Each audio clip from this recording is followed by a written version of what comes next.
This video sets out to portray good sweep or rowing technique as it is practiced by successful crews. While not all crews row in an identical fashion, the fundamentals of good technique are always present, and minor differences of emphasis and detail between one crew and another do not alter the underlying principles. Sweep or rowing also demands a uniformity of technique and movement within the crew, and this harmony enhances the essential rhythms and smoothness of the movements.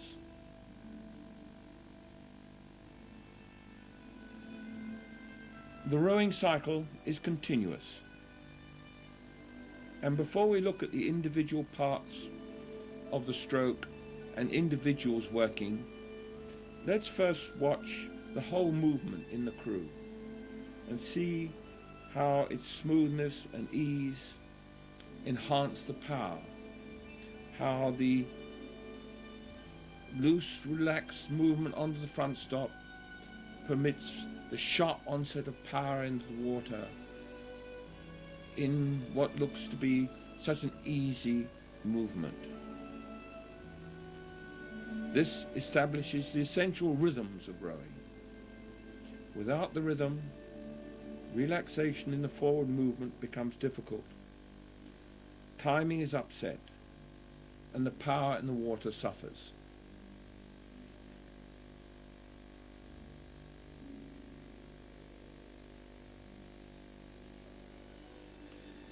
Here you see the pair working similarly. The work in the water is sharp. See how quickly the blade is covered and the power produced on the end of the spoon. But watch too the smooth continuity of movement forward, how easy and graceful everything is, and how that easy movement forward permits the correct posture to be adopted at the front stop and allows the power to be applied strongly and economically. We can now look at the movement of the individual oarsman in greater detail. And here you see him just finishing the stroke, his hands moving away from the backstop position, hands reaching out, bringing the body over steadily till it's over his knees, and his knees then begin to rise. He continues reaching forward with his arms and his body following, and he arrives smoothly and easily onto that front stop position.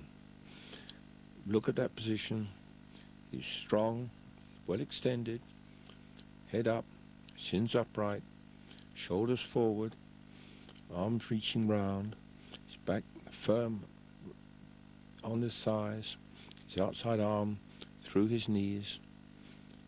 His blades are now square and wrists flat. He lifts his hands to take the catch, driving with his legs as soon as the blades connected, legs down, back opening, shoulders drawing in one continuous acceleration to the finish. There's again his backstop position, head up, back firm, both arms drawn back, legs down hard, really secure and strong. The outside hand taps down, and the inside hand feathers, keeping the button pressed out. And the outside hand leads as the upper body leads over, so the pelvis rocks over into a strong position. At the half slide forward, body has already reached well over as it needs to be at the catch, and all he has to do now is slide, let the boat run under him and slide, and the outside hand goes round the pin and the body rotates to bring him into the front stop position. Now we can see the action from the outside shoulder side, and same front stop position, looking strong from this side too, shins vertical, head up,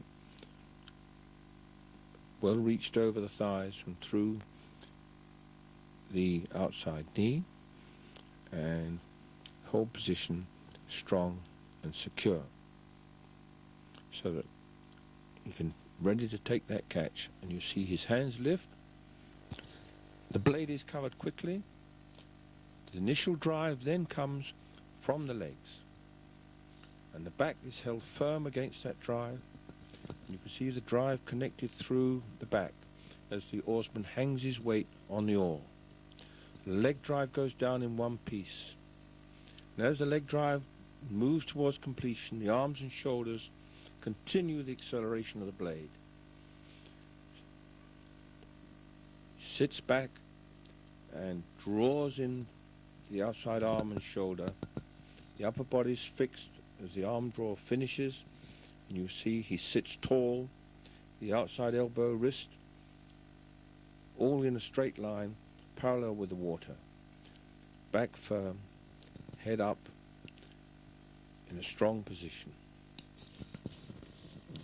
He taps the oar down with the outside hand and carries the blade forward parallel to the water, sustaining the balance of the boat.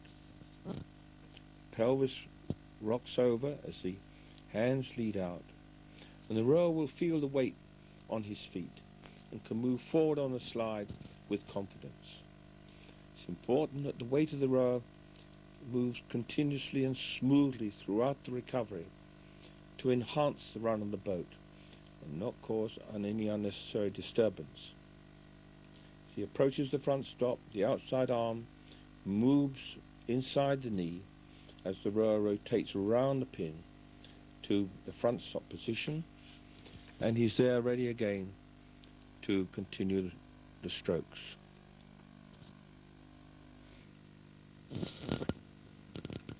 We now need to consider the separate roles of the two hands.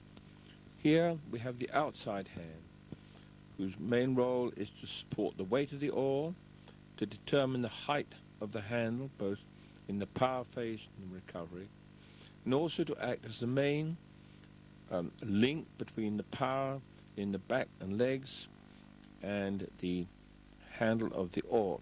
Here you see it drawing with flat wrists, drawing into the body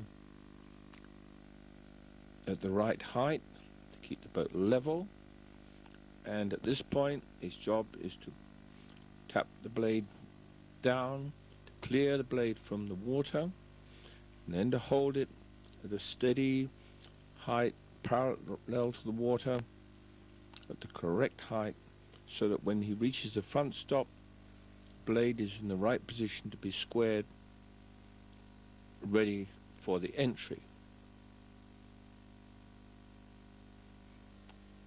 Now we can see the two hands working together. The inside hand is mainly concerned with the feathering and squaring of the blade, and here you see at the front stop the wrist flat, blade squared, and the outside hand still loose on the blade, and that outside hand will grip tightly as the blade goes into the water, and both arms now are drawing, wrists flat, and as you draw into the finish, so the inside hand feathers as the outside hand taps the blade down, and the wrist drops on the inside hand, and as the blade moves away, the thumb of the inside hand loosens to allow the wrist to flatten and relax, so that on the way forward the two hands are both loose and relaxed, allowing the upper arms and shoulders to relax as the blade goes forward on the feather. Here is the outside hand that's controlling the height. As it comes on, however, towards the front stop, so the grip on the inside hand firms, and the blade is rolled into the palm of the hand, and the blade is turned onto the square as it comes onto the front stop. Once more, the outside hand takes control, grips the blade as it lifts, and brings the oar into the water, The power phase begins. The wrists are flat. This time the inside wrist is a little bit cocked at this point, but it should be much flatter. Drawing home with the outside hand, taps the blade down again. The inside wrist drops, feathering the blade, begins to move out, loosens its grip so that the wrist becomes flat again, and the cycle begins once more.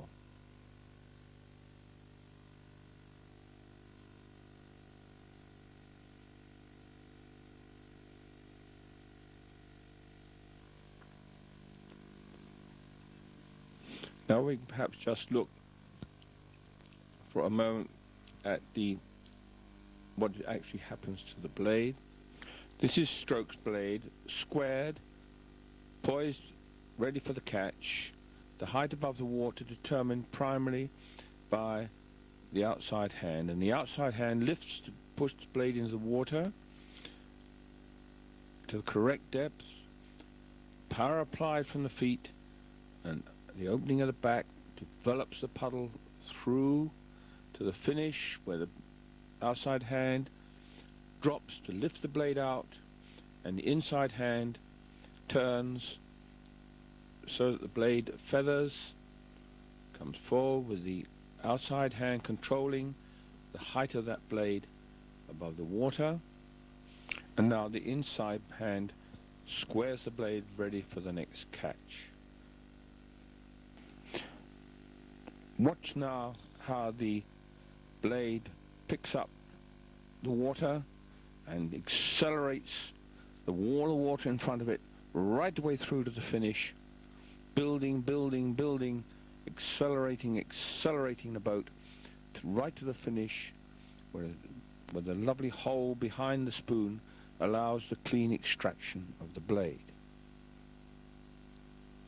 The catch is fundamentally important to the way in which the boat moves, and you will see that the blade enters very quickly, covering very quickly, and the power applied almost immediately from the legs, and the power is developed as the legs, back and arms work in coordination right through to the very finish.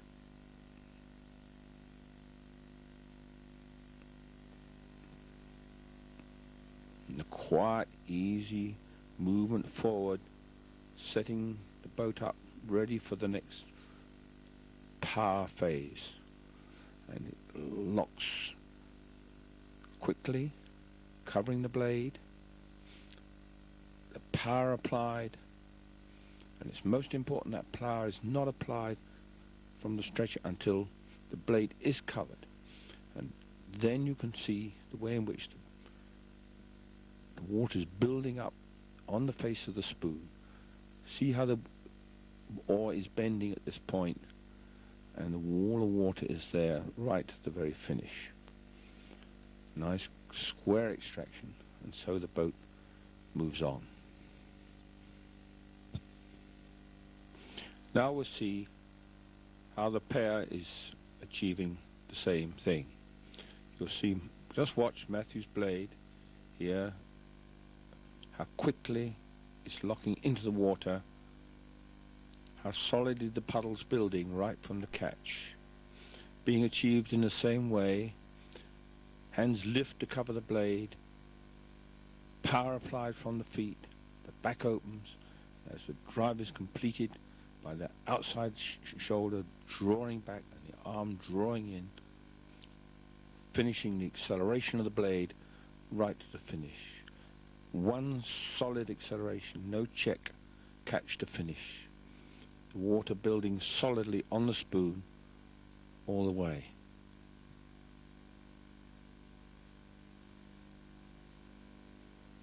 Now we see Steve's blade, absolutely covered at the right depth, solid wall of water building in front of the spoon.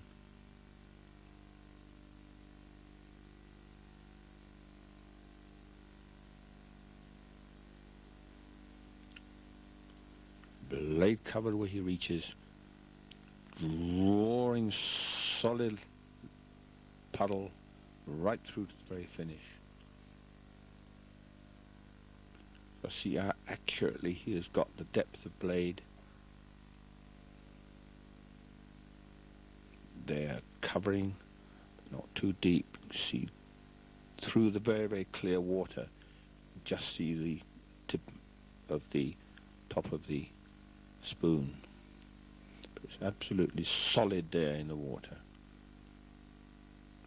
No great splashing or commotion into the catch, despite the power that's being applied.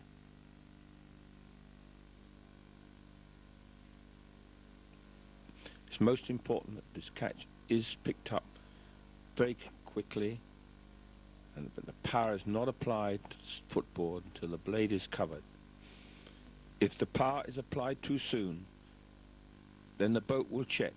And you can see this by watching the bow of the boat. You'll see how smoothly this one runs. This can be all important in the race situation. Just watch the bows of these two boats. Canadian 4 in lane 5 and the Chinese in lane 2. See how smoothly the Canadian's boat is running, and see the checks on the bow of the Chinese boat. The Canadians went through to win.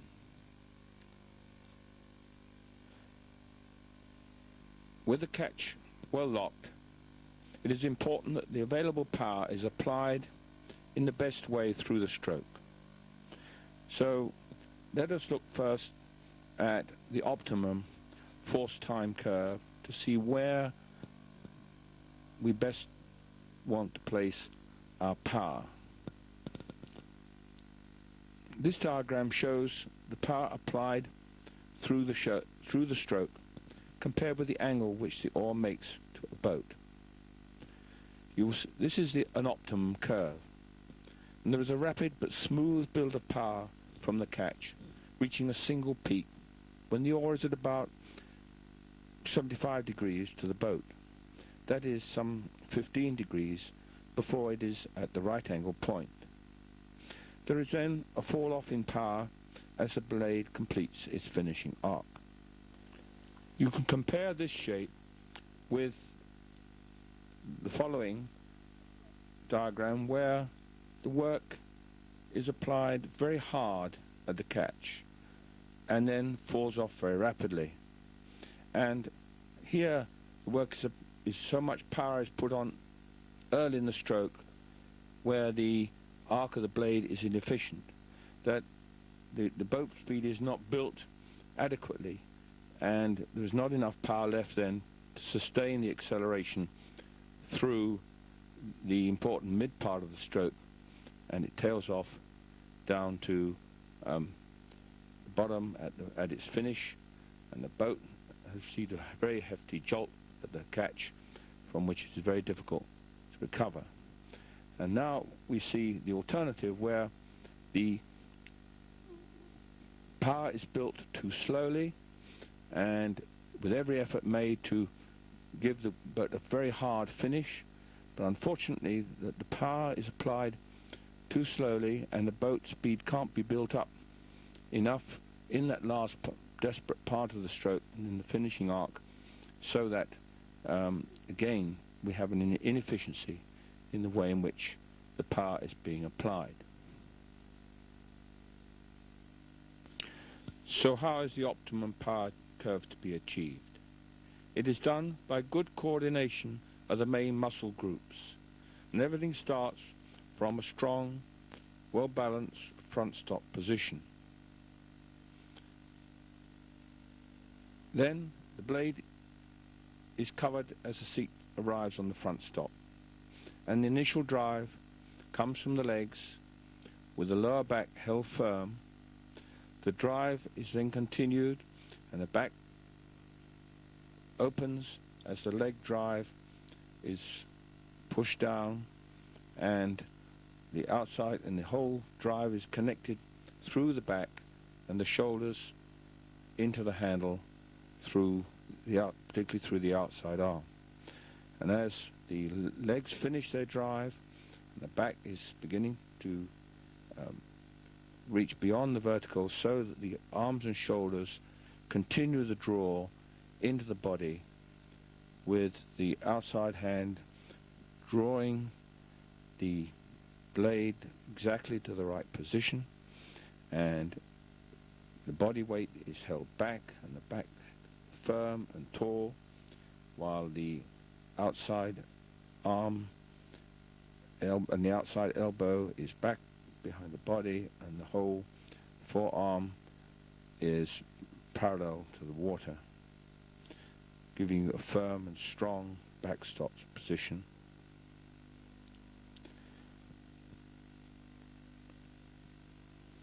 Just watch this once again, and you will see how the muscle groups combine with each other to give the maximum power in the right place through the stroke. The legs thrust down, the back bins open, the oars at 75 degrees, and as the legs finish, so that the arms and shoulders draw in and accelerate, continue to accelerate the blade to the finish.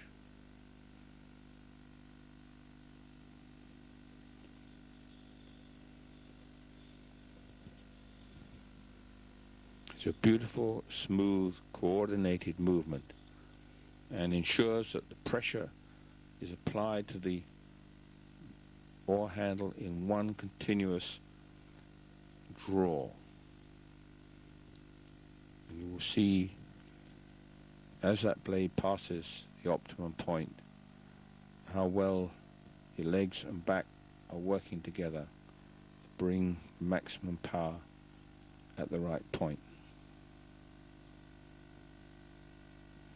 There.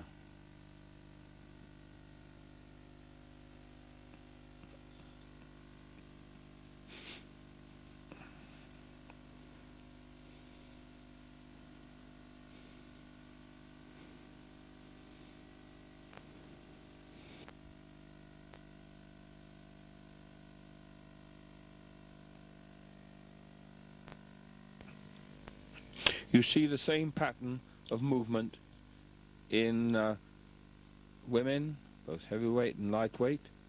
And here you see Kathleen Heddle, Olympic champion in pairs and eights.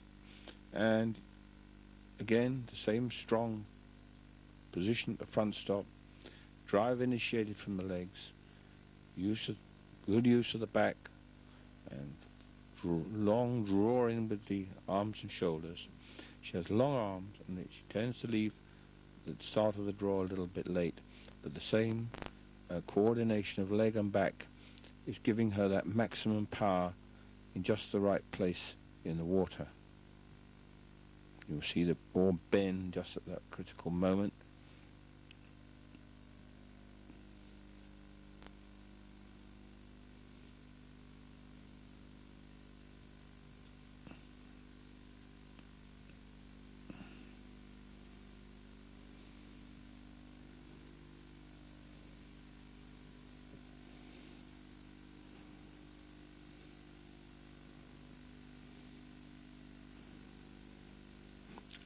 It's a beautiful movement, and she achieving very great economy of action,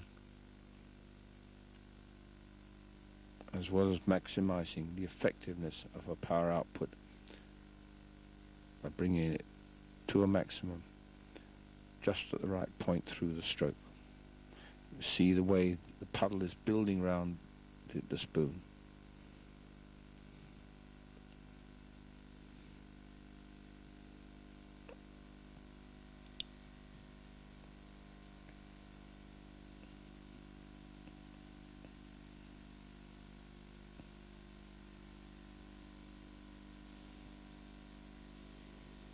You'll see the bow girl, Marnie McBean, tends to drive her legs a little bit faster, and nevertheless manages to maintain much the same power phasing as her partner.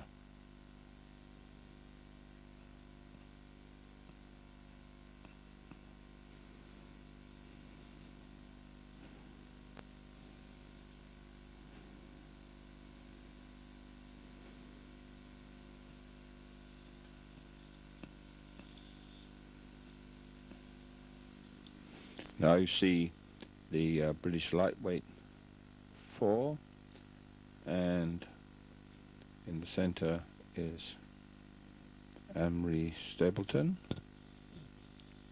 and again you will see the same way in which the whole body and legs are moving together to achieve that maximum power before the right angle, and you will see her blade bend as it comes up to that point. The conditions were very rough and difficult at this time. That's why her blade's well above the water, but you see there bend coming and through the midpoint and away.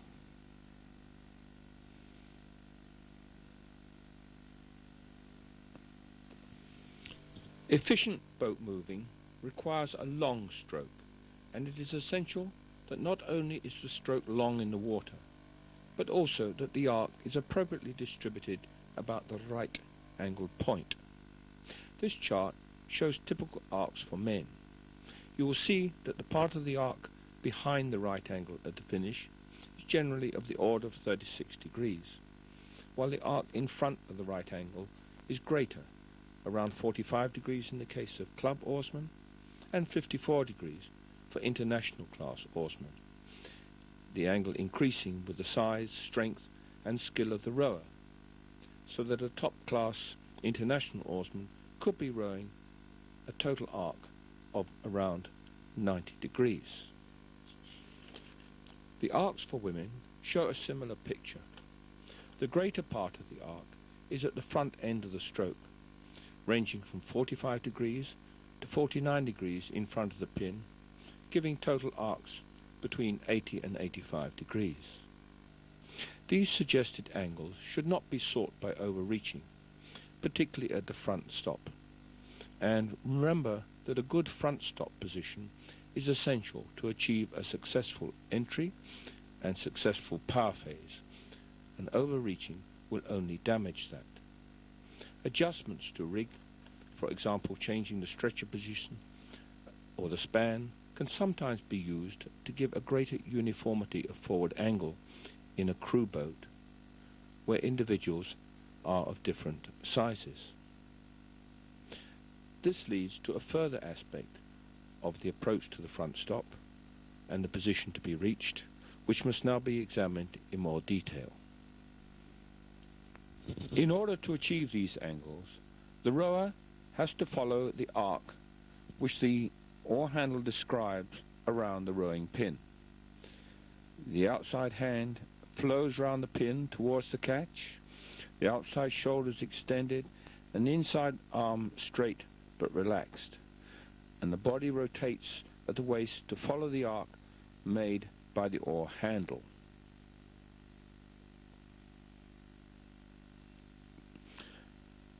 There you see the position at the catch, and of course it's important that the inside hand maintains the pressure against the pin to prevent the oar being pulled away from the pin through the stroke. At the finish, it's also important that the body conforms, although in lesser degree, to the handle of the oar. The outside arm is drawing back strongly, and the elbow back behind the body, and the body just conforms that little bit to allow that handle to come in comfortably. It's important that the inboard length of the oar is such as to enable this movement to be made comfortably and easily.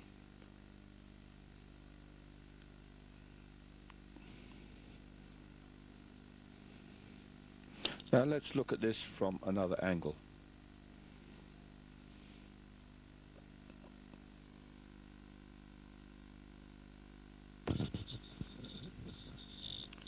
Here you will see that as the outside hand flows forward, it crosses over that outside knee, so that at the catch the outside arm is over the gap between the knees, and the inside hand is on the rigger side of the inside leg. Just watch as you come around again.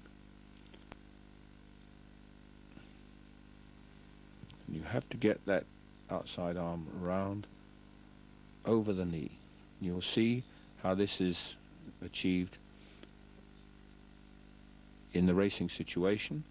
See how level the shoulders are as she comes forward. Although there's a little outward pressure on that rigger, the shoulders are essentially level.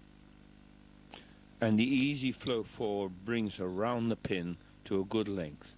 And you can see from the sideways shot of the same rower that she's not overreached on that front stop, but in a firm, secure position, although rotated round. And you'll see at the back stop similarly how he sits back with a firm back, and that's just conform to the angle of the oar handle there. And you can compare the body angles at the front stop and the back stop with those used by the lightweights, and also here by the heavyweight pair.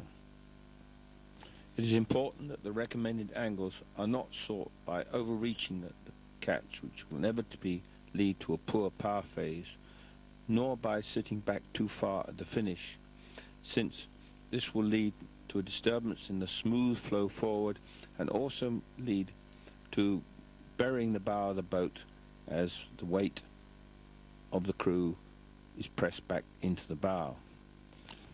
It is desirable to keep the movement up and down of the center of gravity to the minimum, since if there is movement up and down, it will cause greater wave formation and retard the boat, and it will also lead to use of energy which does not move the boat forward. Just watch the pair and you will see how horizontal the drive is and how little up and down movement there is in their bodies during the stroke.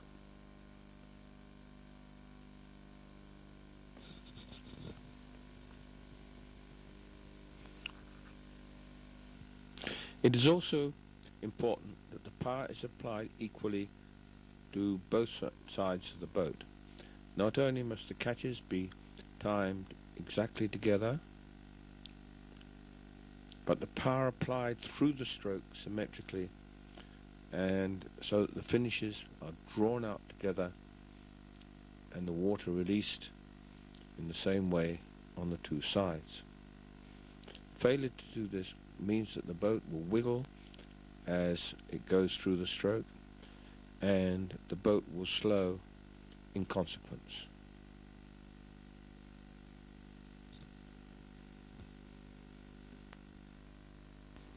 This is as important in the 8 as it is in the pair, even though the greater length of the boat makes keeping it straight much easier.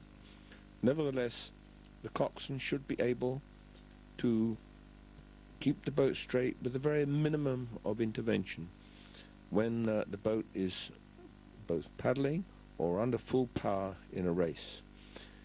If the boat is not running straight, then attention has to be paid to how the power is being applied on the two sides, which brings us back to the all-important issue of rhythmic harmony. Just once again, the smooth, graceful harmony of this movement forward. See how smooth and graceful the hands are around the turn, uninterrupted movement, the speed in harmony with the pace of the boat, and the whole movement so graceful and relaxed, so that the maximum of power is being achieved and the whole rhythm of the boat is being set up there.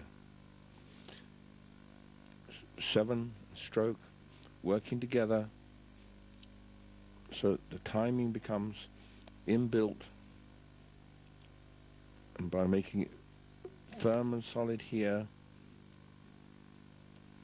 the whole can be spread back through the boat so that everyone is confident that the movement is absolutely bound together in one sweet harmony.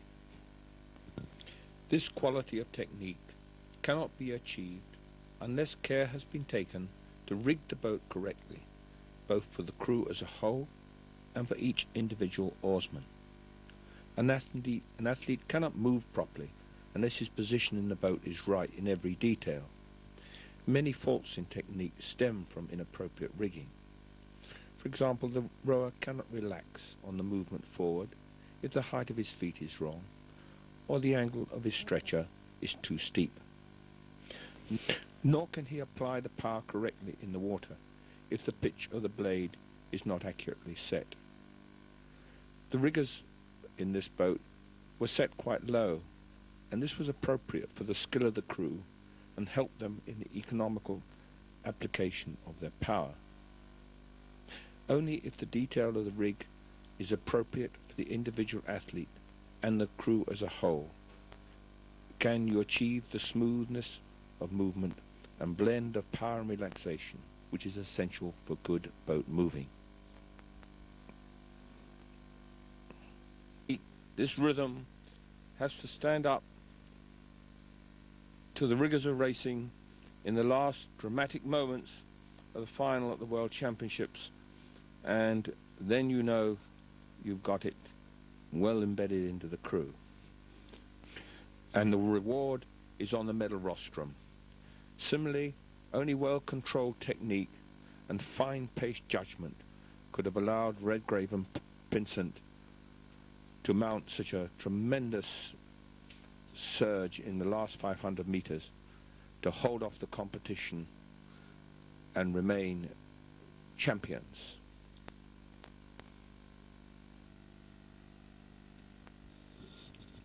The lightweight four similarly fights its way home and only narrowly misses the gold. The technique is there,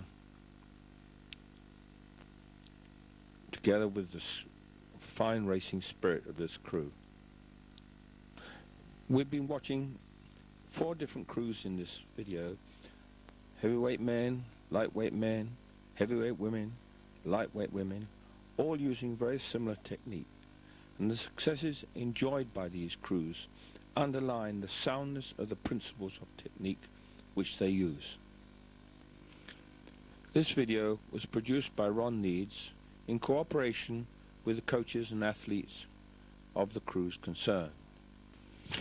Now you may like to watch some of the video that I took and enjoy the smooth movement and the delight of seeing world-class athletes working at their best.